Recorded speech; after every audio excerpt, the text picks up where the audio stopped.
Hi folks, Sarah here. Just wanted to let you know that today's episode comes with a trigger warning, even more so than normal.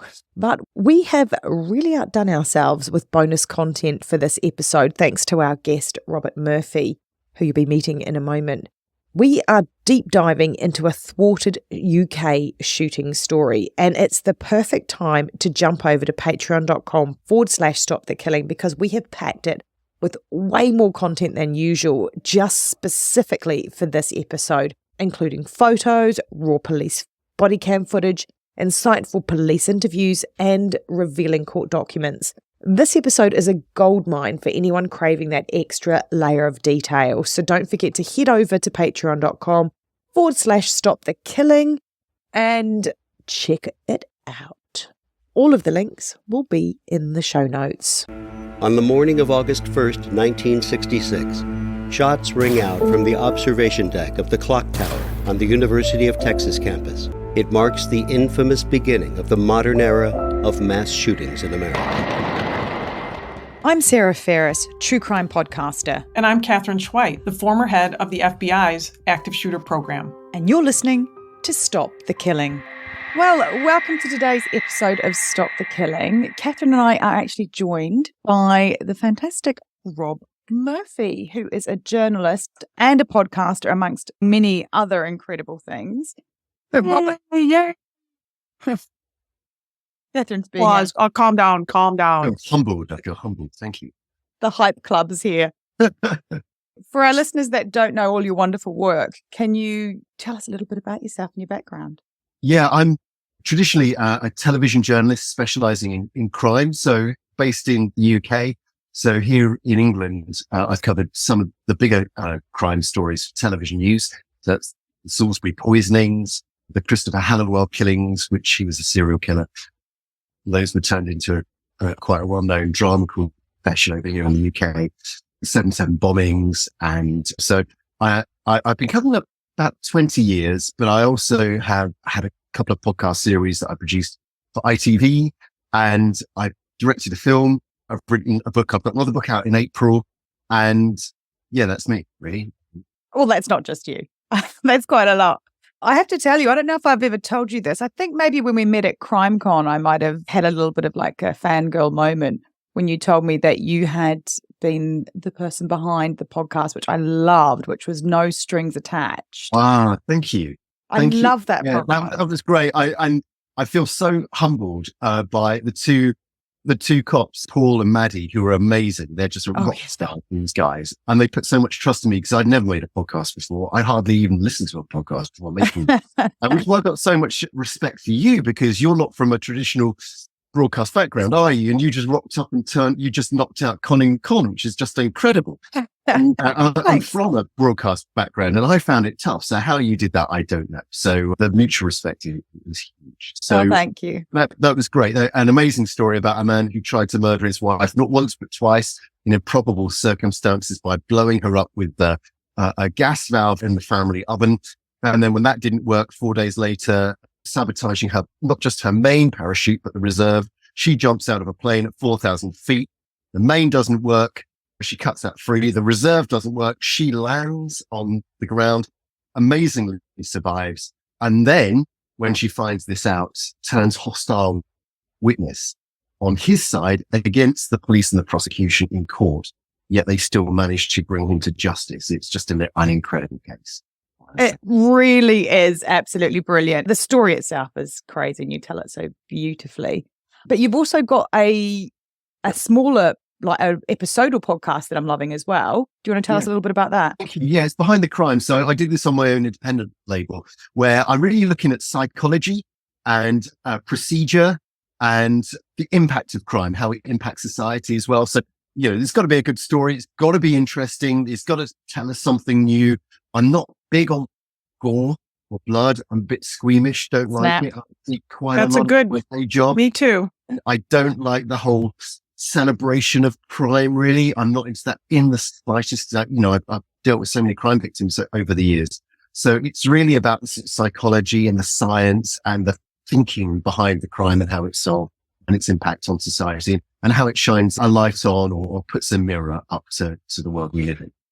Oh, I just have to say I love that because that's, as a longtime law enforcement officer and a former prosecutor, I'm often exhausted by gore and blood, and I don't find it entertaining. But the psychology behind things, the behavioral aspects, the investigative work, what it takes to prosecute a case, which is what your show is all about, to me is so fun, so intriguing. Everybody should listen to it. Everybody. now, talking of cases, that's what's brought us here today. Because, Rob, you've got a case that you've been looking at that slots perfectly into the Stop the Killing wheelhouse. And you've come with footage for us, police body cam footage. We've got interview footage, and we've even got a document from this suspect, I guess is the right word. I want you to lay the table for us and tell us what kind of leads up to the body cam footage that will be coming through a little bit later. It's a bit, I guess it's quite unusual for you guys to have one that's set in such a backdrop as well, isn't it? Because it's in England, B, it's in the middle of the countryside, C, it's quite a pretty part of the world. It's like villagey and leafy and West Country and lyrical countryside where it happens. And this kind of stuff just doesn't happen here. Nothing happens in particularly where this happens. I've been covering this region for 20 years. I've never even heard of the village. So it's not far from the coast in the West Country of England, and there's a little row of cottages. But for years, there was this man who was plotting and planning away.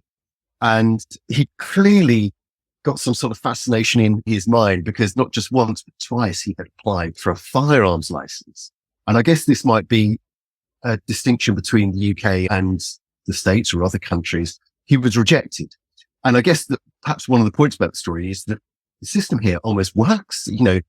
We come across some really dramatic twists and turns here, but I guess it's about how the system in some ways worked. He was caught before anything happened, really, despite a really dramatic day and then a dramatic trial.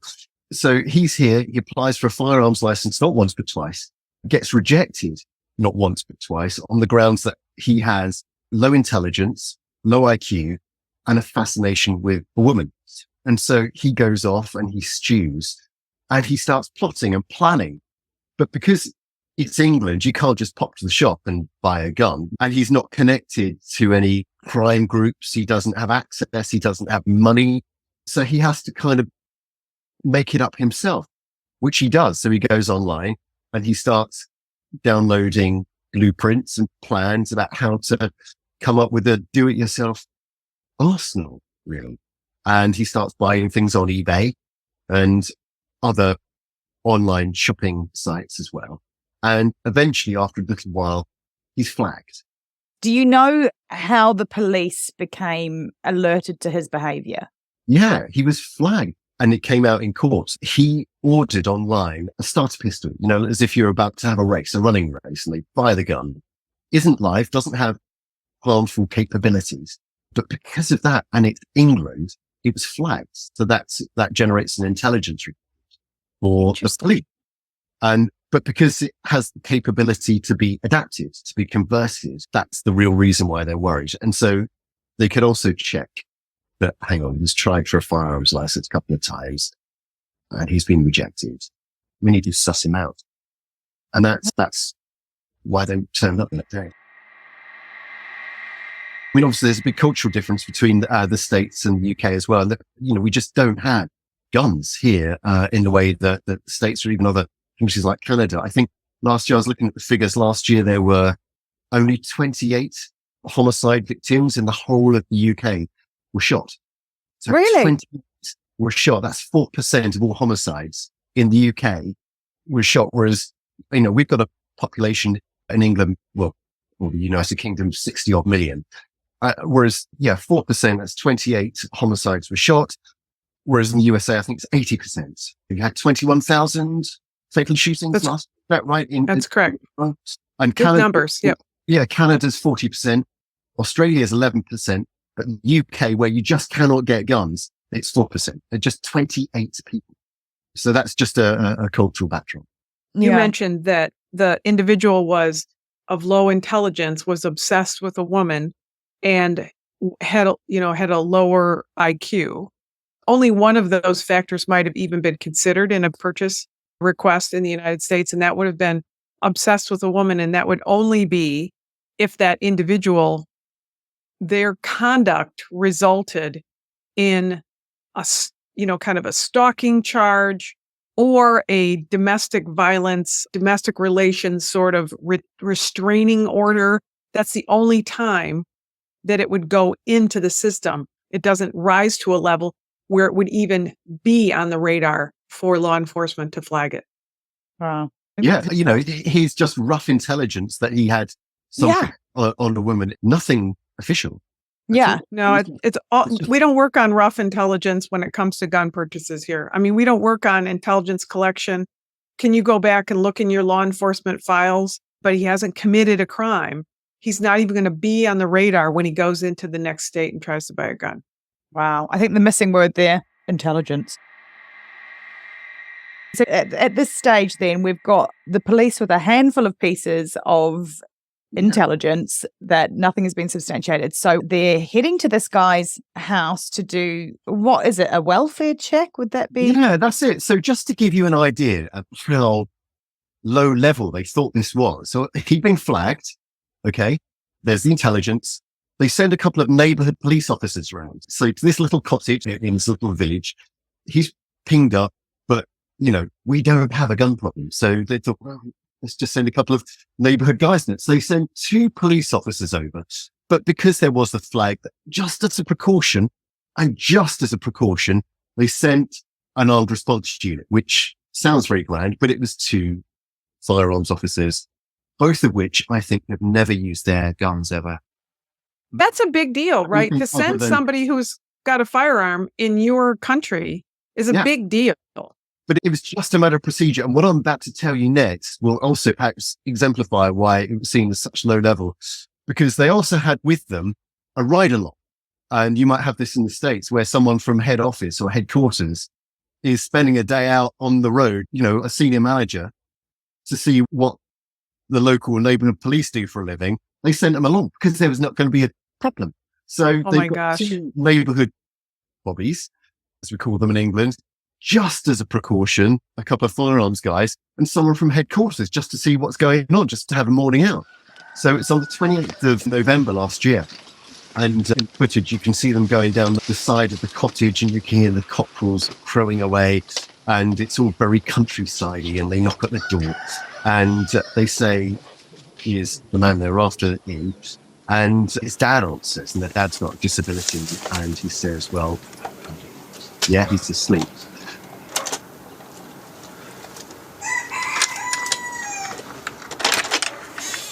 Hello. Morning. Are you Reed? No. Does Reed live here? Yeah. Is he in? Yeah. Do you mind if we come in and have a chat with him? Is that alright? Yeah? Where is he? Bed at the moment. Where, sorry? He's in bed, is he? Is he your son? Yeah. Okay. Do you want to go and wake him up? So the guy they were after has no criminal history. He's a lorry driver or supermarket chain. And that's all they know about him, really. And so he comes down, he's wearing his pajama bottoms, and they start asking him questions. And as the questions start flowing, they start to have a couple of things clicking in the back of their mind. Reed, can you come down and have a chat? Is that alright? Oh, what's happened? Oh, there's nothing to worry about necessarily, but we need to just have a conversation just about some information, that's all. If that's alright. So, do you want to speak to us alone, or do you want Dan? I'll speak to you. Yeah. Okay, so basically we've had some information that at some point you've purchased some top venting guns. Yeah, have you still got those guns? Oh, I've got one. Yeah? Do you want to have a look? Just 1 second, Reed, just hold on a second. Just let us come with you, okay? Yeah, just hold on, Reed. They're asking about this starter gun. And so he offers to get it for them. He starts going up the stairs. They said, no, just wait. And they follow him up the stairs. And then they start looking around this bedroom, and this bedroom is in a complete tip. You know, this is like teenager's bedroom times 100 and throw in a hoarder. Cables over there. There's just rubbish, food. Yeah. They're rattling around on the floor. It's about a foot deep, and they're fishing among it. And then they pull out this gun. But as they're looking in this bedroom, they suddenly notice, well, hang on, there's an antique rifle just up there. And they start, okay, and there's a bit of body armor over there. And then that's a police uniform. And the minds are really whirring now in overdrive. You think, well, what are we doing? You reckon it's down there, do you read?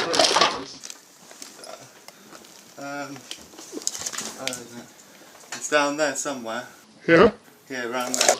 Oh, there it is. Where did you get the police body armour from? Oh, I got that years ago. Is that an actual police body armour? Yeah. Where did you get it? I got it years ago, 2013. Right, okay.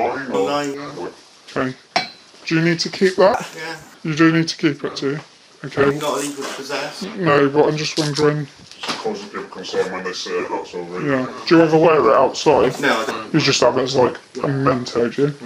Okay. So even if it's gone, if you got it, someone assumes you're a police officer. Yeah.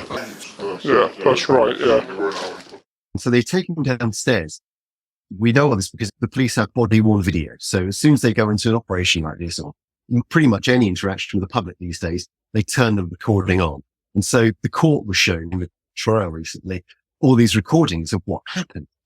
And he does something quite subtle. So he's back downstairs now. They're asking him questions and they think, right, there's enough going on here that we actually need to arrest you and to take you in for questioning because we are actually a bit worried about you. And so the camera shot I'm talking about in particular is you've got the police officer with the camera by the front door looking into the house. You got the stairs going up to the right. You got the guy, the driver, standing by the staircase, and his coat, his work coat, which is a big yellow and orange fluorescent jacket, is just hanging on the banister. And they wouldn't have noticed it because it's so subtle. You see him just gently try and lean across and try and reach into the pocket. And then he pulls back. And then he sort of does something with his hand and then he walks away from it. It's really subtle. You only notice it on the second or third viewing. So what are you doing with all this stuff? Huh? Why have you got all this stuff? Like, what are you doing with it?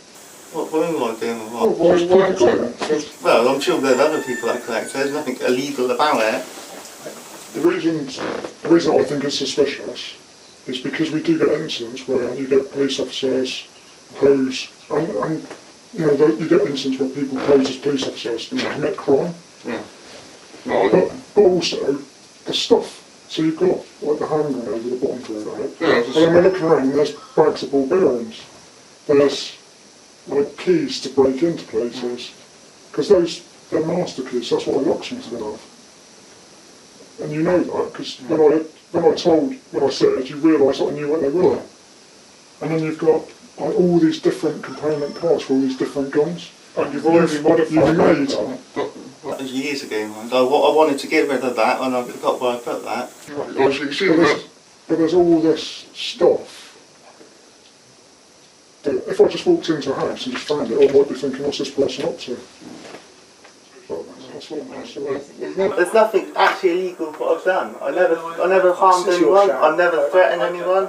I've been honest.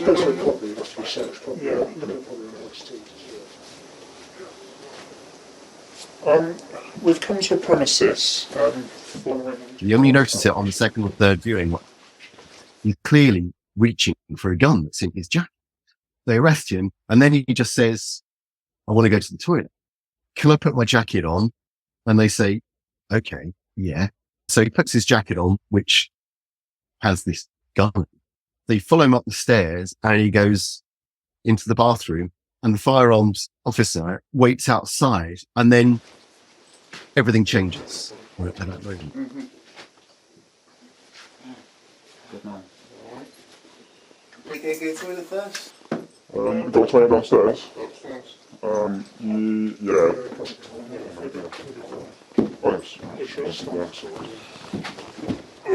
Which one's the toilet, Reed?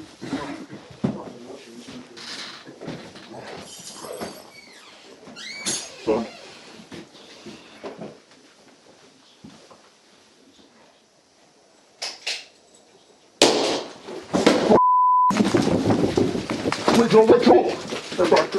Good. Back on me. Discharge it. Yes. Make yourself known. Come to the door. Come to the door, man. Don't do so silly. Put the gun down. Put it down. Put the gun down. Show us your hands down. Show your hands down. Right, so. Right, me. Okay, make it. Cops, get first aid kit. Cops, we need first aid. We need ambulance.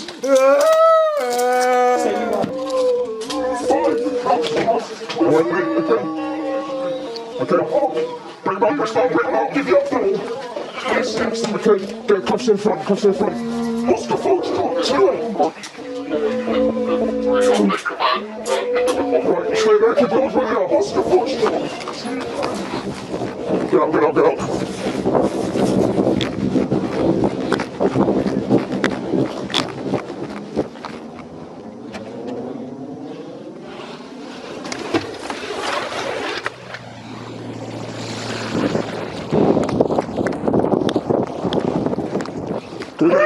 Get him out, can we get him out? He's going down.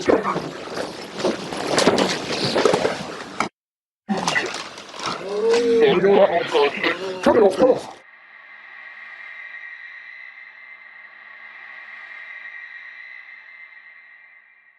So he's gone upstairs. He's gone to the toilet with his jacket on. Give us the rundown of how that unfolds. Yeah, so that's what happens. And it's quite chilling, actually. And there's a silence so we're on the body-worn camera of one of the firearms officers. And he's just waiting, and you can see out the window, at the side window of the house. And it's just this kind of silence. And then out of nowhere, there's a click, and then a bang. And of course, this poor firearms officer doesn't know what the hell is going on as he fired at him. And he flies down the stairs, draws his weapon. His colleague is outside. He comes in. They both draw the weapons. What's actually happened is this guy has taken the gun from his coat pocket, put it to his own head and fired, and survived somehow. Firearms officers thought he was shooting at them. He's shooting himself, but I don't know how much his low intelligence has got to play a part in this, but it doesn't work. So he's got a bullet in his head, and he comes out holding his gun.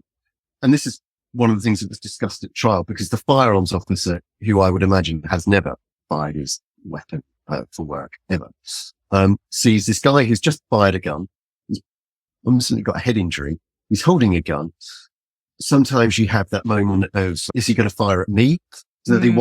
Is it an attempted suicide by firearms officers? One of the better phrase, but we can't take this risk. This is a live moment. We've got to make a decision. What do we do?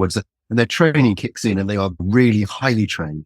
And he comes down, he's pointing the weapon at them, and they fire 3 shots at him. I think 2 hit him, and he comes down the stairs, and he still has the gun in his hand. I think they managed to kick it away from him.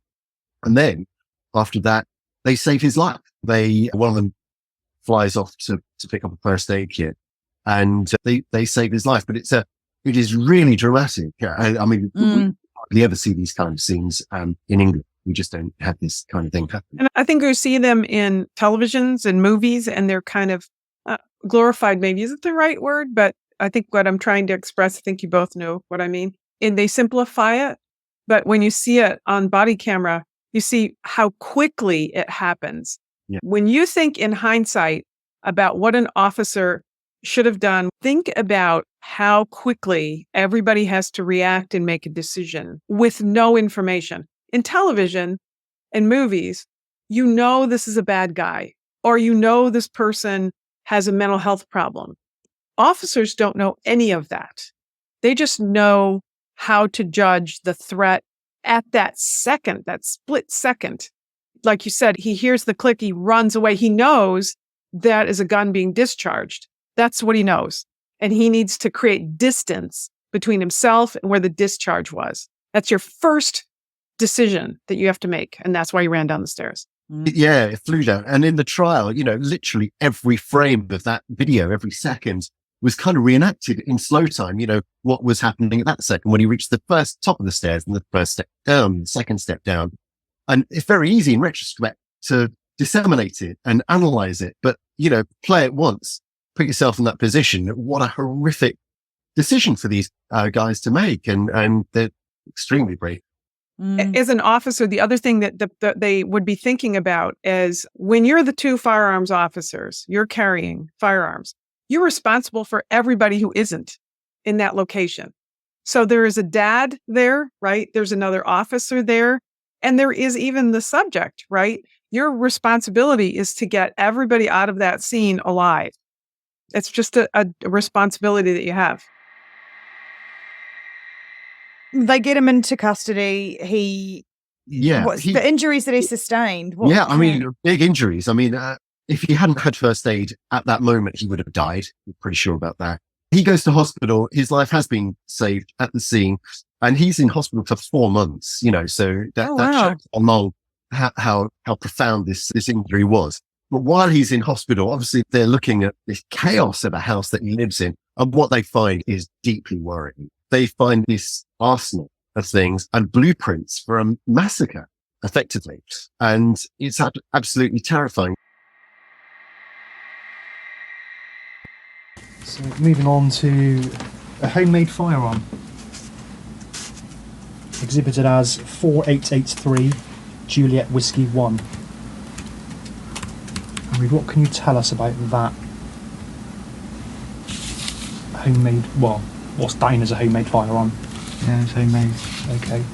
Is that the submachine gun that you're referring to? Yes. The one that was under the bed in bits? Yeah. Okay. So when you left it in your bedroom, was it, because it looks like it's been put together. Is that how you last left it, in that kind of... I don't know. You don't know, okay. But this is something that this is the weapon that you referred to in your first interview. Yeah, that's the pride and joy. That's the pride and joy, yeah. Okay. Why is it your pride and joy? Because it's the first one. First one you made, yeah. Okay. So how many bullets were you planning? Because I don't know, amongst all this, I don't know how many made-up bullets we got. I can refer to BRM 11, 1 in the chamber, 2 in the magazine, 1 in your head. Okay. But how many do you think you were gonna? What was your plan? How many are you gonna make? Because it seems like there's. Looking at that box, how many do you think you could make? 1,000 rounds. 1,000 rounds. Of 9mm. Okay. Was that, forgive me, was that your intention to make 1,000 rounds, or was it just that you've got enough there to make 1,000 rounds? Well, ultimately get 1,000 rounds. Sorry. Ultimately get 1,000 rounds. Ultimately get 1,000 rounds, yeah. That was your intention, to make 1,000 rounds. Yeah. And with all this, the different component parts of these bullets, could you make bullets to go into different guns? Yes, the shotgun cartridges. Shotgun cartridges. But no, shotgun cartridges are not restricted in possession. Yeah. So no shotgun sticker is required for it. Okay. So you could make shotgun cartridges. Yeah. Obviously, the ones that go into BRM 11. Yeah. What about the machine gun? Yeah, that's 9mm. So you could make 9mm also go into the machine gun. Yeah. So is this pure fantasy, Reed, or is this something that at some point was going to snap in your head? I'm not saying that you could have done all of this, but is this something that you think you were going to do at some point? No. Because when you read it, and it's in black and white, bearing in mind it's a school attack, bearing in mind it's an attack on police headquarters, bearing in mind what we've seen from your address, is absolutely terrifying.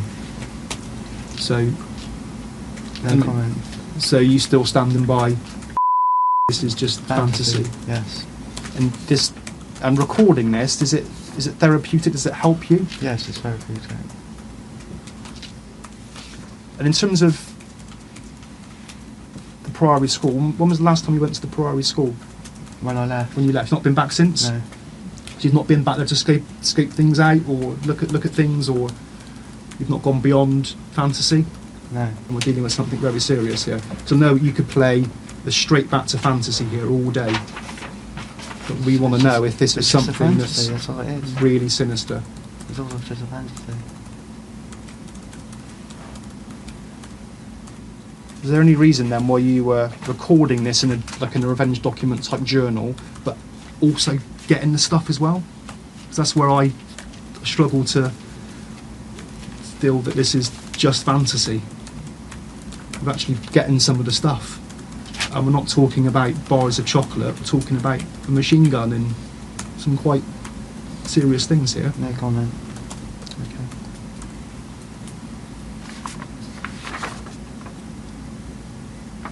And have you got any kind of fantasy with mass shootings? And we get lots of American sort of mass shootings. Any kind of fantasies around that? I've seen a few documentaries.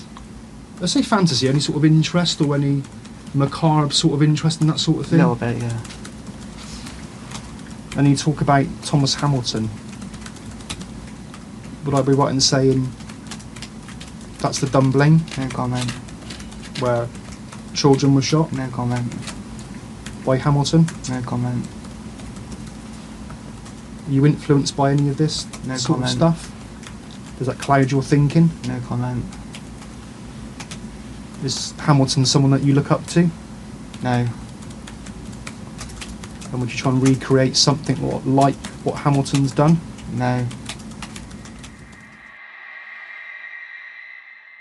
So he finds a document entitled Revenge, and he's got a list of people, including the firearms licensing officer who's rejected him twice, people who've snubbed him in school. He's got a plan to go to his old school to kill. Quite why? Because he's 31 years old, perhaps maybe one or two teachers. You would think maybe no more than that. He's clearly got a thing about police because he's got this police uniform that he wears, and his lock screen on his phone was a picture of him wearing this police uniform with one of his homemade weapons, which is utterly terrifying. And then, so he's got a 4-part sort of plan. And so the first part is to go in hitman style and take out the firearms officers and a couple of people. The second part is to go to his old school and kill a couple of people there. And then he wants to take his attention to the police headquarters, which is in a little town called Portishead, where the headquarters is in the middle of absolutely nowhere, in the middle of the countryside. And one of his plans is to drive his truck through, smash through the gates, and either do one of two things: set off homemade pressure cooker bombs full of ball bearings and then to go around with guns killing people, or to break in and use an ID card that he will have taken off somebody he's already killed and start shooting people there was the plan. And also he's got a list of weapons here. I'm looking at it now: homemade pistols, homemade machine guns, homemade shotgun, silencers, 9mm ammunition, pipe bombs, pressure cooker bombs, flashbang grenades, knives, ear protectors, potassium cyanide. And a further investigation of his house found chemicals. They found the blueprints. I think it was 1,000 9mm rounds that he could use. 1,000? I mean, that's more than the village. Let me give you a little context about the psychology behind these shooters. So just from the things that you're reading, pressure cooker, that's what was used at the bombings in the Boston Marathon several years ago in the United States. He's researching, he's naming people from other shootings, and he's gathering together the things that he knows have been used at other tragic events. And he has more things. The list that you just mentioned, for people who haven't seen the list, you just mentioned a fraction of what's on the list. There were many more things on the list. And when you say like 1,000 rounds, shooters come to these scenes with thousands of rounds. They have them in their cars. They're not going to run out of ammunition. They're not going to be shot. That's why he needs the vest. They're going to use every guise or disguise they can think of. And the more they research, the more they gather these materials together, like the police officer uniform and, bulletproof vest and thousands of rounds. Like you said, Sarah, more rounds than he could have killed people in that town. Yeah. Do you know what I think is absolutely fascinating about this? Going back to season 1, Catherine used to test me on, red flags that you might see after this that people could have reported on, or behaviors that are of concern. This revenge document, when I went through it and made notes, is literally the blueprint for everything we covered over season 1, I think. Like, if you go through it at the very beginning, you hear that he's a grievance collector, straight up, Loving that you use that term. Yeah, let's start at the beginning on this because I think it's really important to highlight.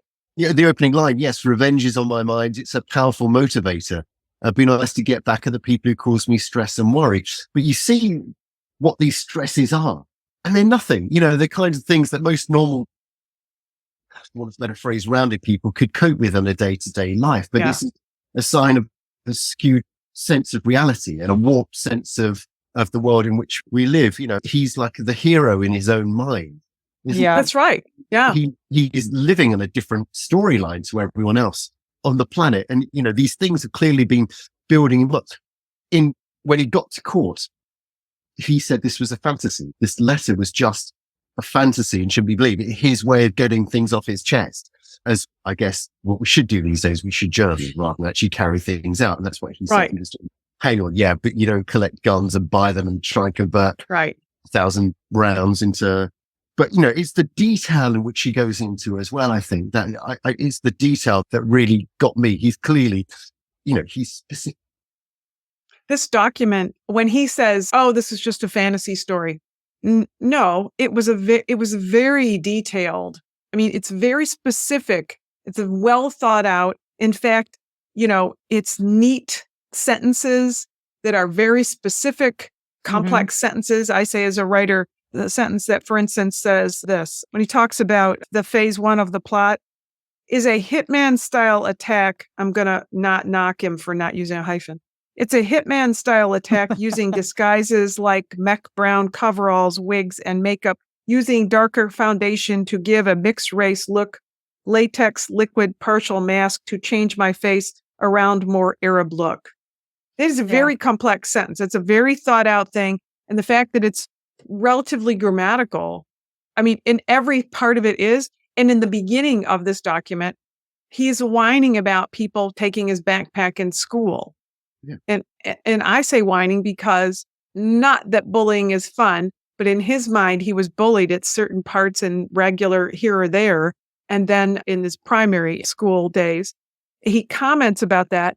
And as you mentioned, that he is 30 years old, 31 years old. But I will say this, we say 31. This is not a one-year plan. This is a multi-year plan. He's been working on it for a long time.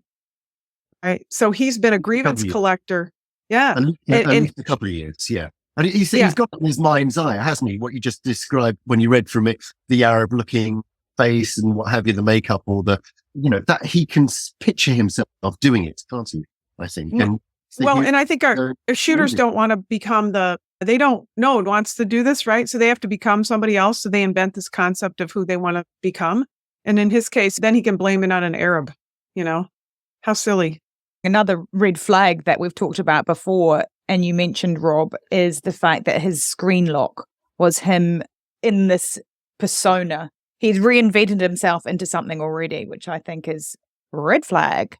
Yeah, exactly. And I think that's one of the uniforms, that's one of the outfits that he had planned to use on the day of an attack. And you can only imagine what it's like when the investigators got his phone and started downloading the images and looking at it. And there's this picture of a police, because it does. I mean, he looks like an officer, scruffy, but imagine what it would have been like if he had executed that of getting the uniform on and then the officers had to face him. Yeah. That would have been more of a disaster. Exactly. What kind of security checks happen at headquarters as well? If you're wearing a uniform, you don't have to wear the lanyards going around. You've got no way of telling, really. Such a big organization. Nobody would have known who. So, yeah. I wanted to point out something else about this document. When people say, are there red flags? When you look at his revenge document, it all kind of comes together. People picked on me when I was in, primary school. And when I was 9, these people made my life hell. We see that all the time from a threat basis. One thing that was interesting to me in this revenge document, and I wondered how this came up at trial, is about the woman he was obsessed with. Because he's in college, he's going to let her go because it was really his own fault because he was obsessed with her. But in his process of trying to identify how all the people he has grievances against, one of them is this woman who he stalked, it sounds like. So I wondered how that came up at trial. Yeah, well, it's not just her as well. There's others as well, because he's big on survivor's guilt.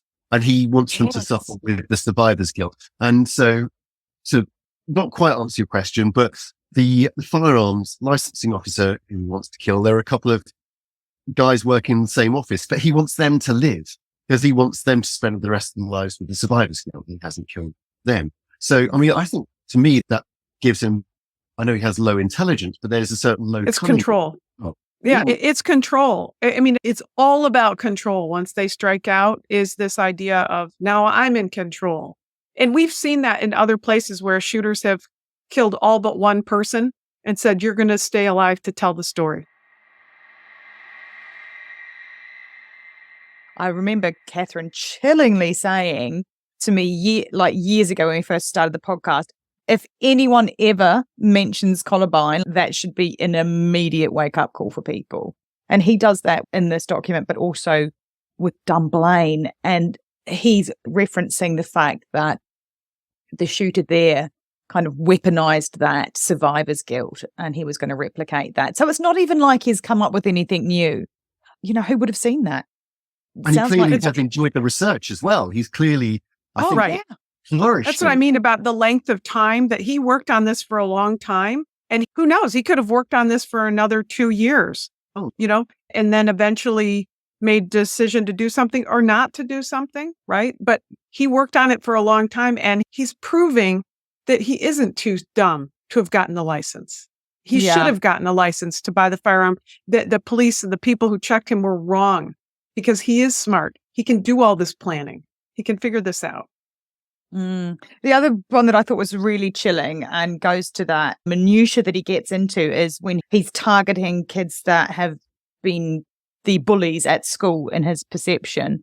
And he says, yes, this guy threw all my work in the PE shower and turned it on and then kept threatening me with violence, yada, yada, yada. Luckily, this is the bit that got me. Luckily, he's put on a lot of weight and be an easy target to extract revenge. So, that just tells you that he's actually been following this guy, and he does it again with the teacher that he's got a perceived grievance with. He says, making fun of me.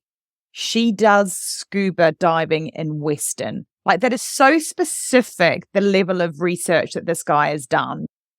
How does that fit with fantasy for you, Catherine? I wondered if that came out too at trial. It's clear from this that planning involved not just him sitting and writing up a story. If we will pull the GPS off of his work truck, right, and off of his phone, he probably stalked a lot of these people. Yeah, I think he did do some recce's, to be sure. And I think they did do some analysis of that. But one thing that's not in this revenge document that came out in court was that the firearms officer, to go back to him, who rejected him twice, he found out where he lived. He paid for a report to find out where he lived. So he's actually investing in this one specific individual as well.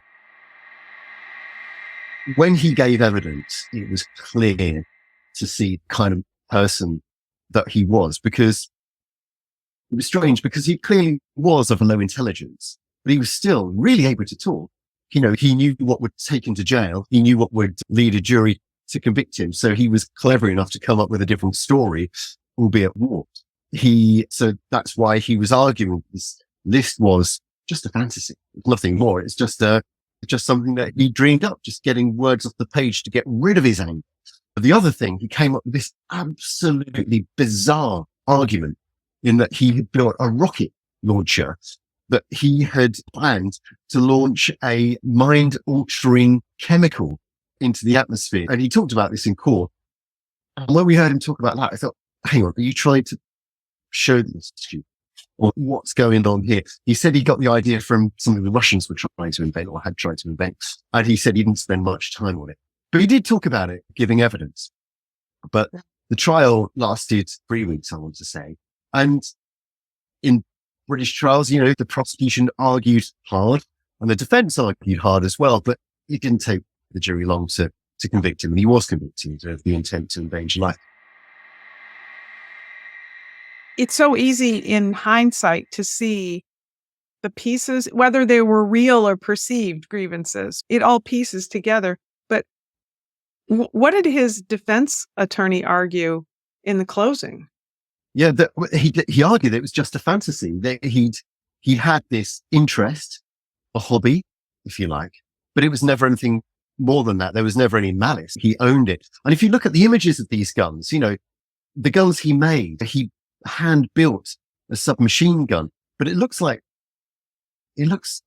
bit Lego-y, really. It looks a bit, I can't use the word comical because it isn't, but you just think, well, what could you do with that? Turns out you can do a lot because they tested his firearms.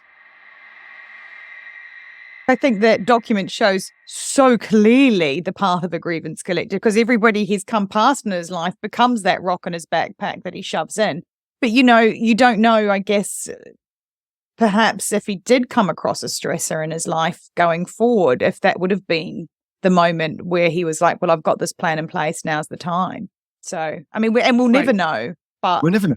But also what was clear, the fact that he was carrying this homemade gun around in his work jacket, because he had it. Who on earth goes to deliver, pick up from the depot to the supermarket, the pounds and pounds of potatoes with a homemade revolver in their fluorescent jacket? There's absolutely no difference. And what danger, what if somebody had come across him there and got on the wrong side of him? What kind of danger would he have posed then? A man of limited intelligence in possession of a potentially catastrophic weapon. It doesn't bear thinking about, does it?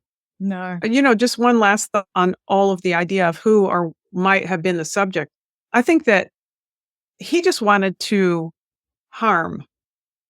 I don't think it really would have mattered who. So I think your point about him carrying this firearm around in his work jacket, he could have just as easily gotten into a conflict at work or at one of his deliveries. And that could have been the same thing. I don't think he had to go to the school, or he had to find the firearms people, or he had to find the woman or the family of this, or whatever. And I will say that we see this in the States, that those kinds of individuals often, you said his dad was somewhat disabled? He was extremely disabled and very, very unwell. Yeah. Those kinds of shooters often take their parent with them first. Yeah. So, it might have been, those officers might have saved that dad's life at the time too, because he might have decided today's the day. He might have killed his father first, which we saw at Sandy Hook Elementary School. 10% of the shooters, we see about 10% of the shooters who do that. Wow. Because they don't want their family to suffer, suffer after the fact. And so that's so sad. So sad. But do you think when you saw the closing arguments and the prosecutor's closing statements, did you feel sorry for him? Or did you feel like he really should be convicted, or he didn't really have the evidence? I felt sorry for him because he's a very sad character, but I didn't feel sorry for him for then collecting this arsenal and drawing up a list of people he wanted to kill. This is so rare. I've never seen a case like this ever before. I've been doing this for years. No, it's a sad case. Yeah, it really is sad. And but I felt sorry that there was somebody who existed like this in such a small world. The most chilling thing is this man was just in the middle of life. He was just walking among us, and he looks like everyone. Of course they do. They always, don't they? There's no big arrow above their head saying, I want to cause a massacre. He's just a man you probably wouldn't want to spend too much time with, but he's just passing through life, delivering his groceries.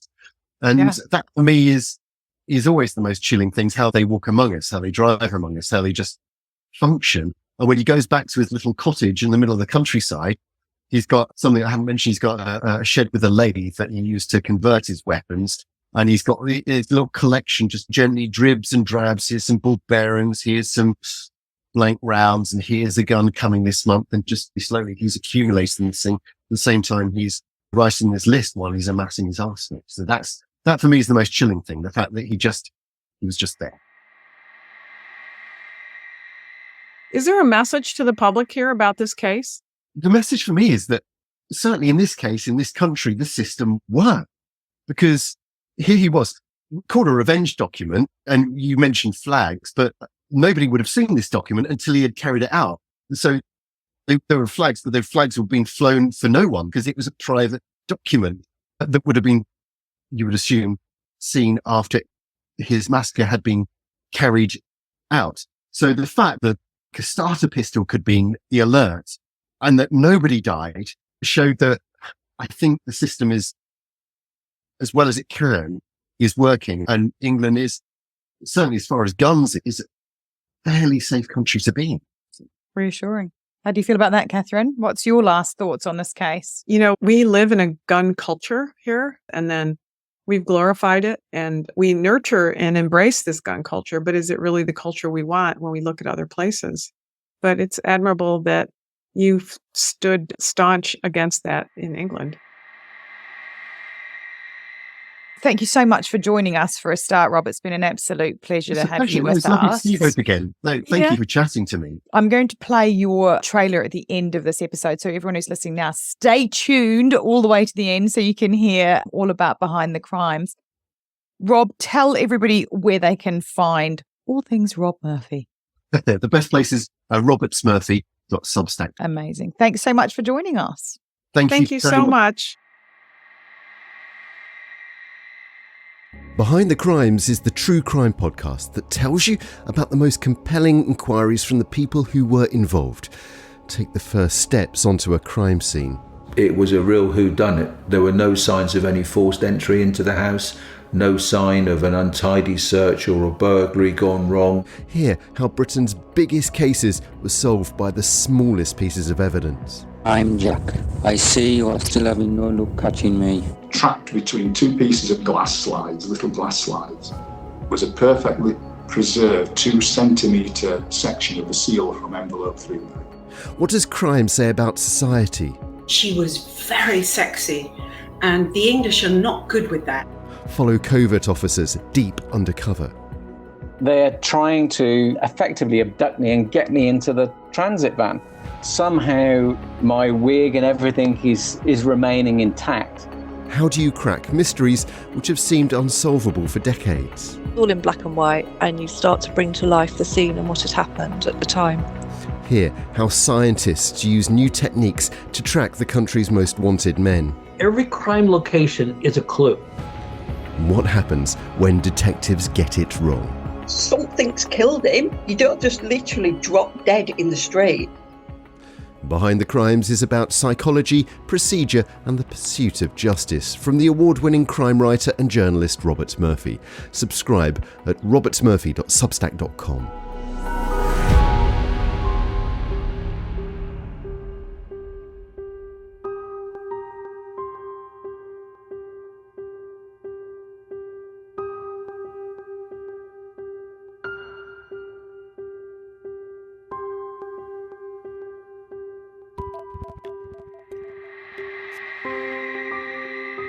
Thanks for listening. And if you want to know more, Catherine's book, Stop the Killing, is out now. For more details, go to catherineschweit.com. Please consider also supporting our independently made podcast. It's simple to do. Go to patreon.com/Stop the Killing. And for as little as the price of a latte a month, you can be part of the solution to stop the killing.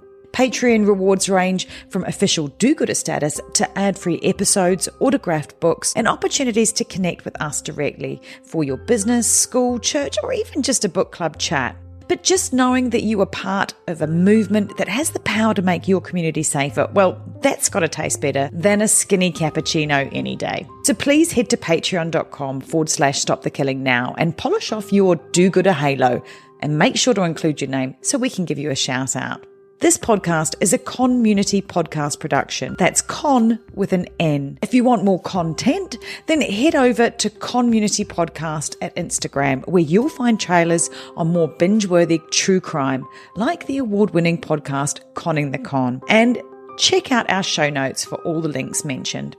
Finally, if you want one takeaway action that you can do right now that can help make our community safer, please share, rate and review this podcast wherever you listen. Everybody needs to know that they hold the keys to see something and say something.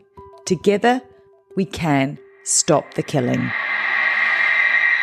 It's one of those things you hope never happens, but you better train for it, because it will happen, and it will happen in places you wouldn't expect.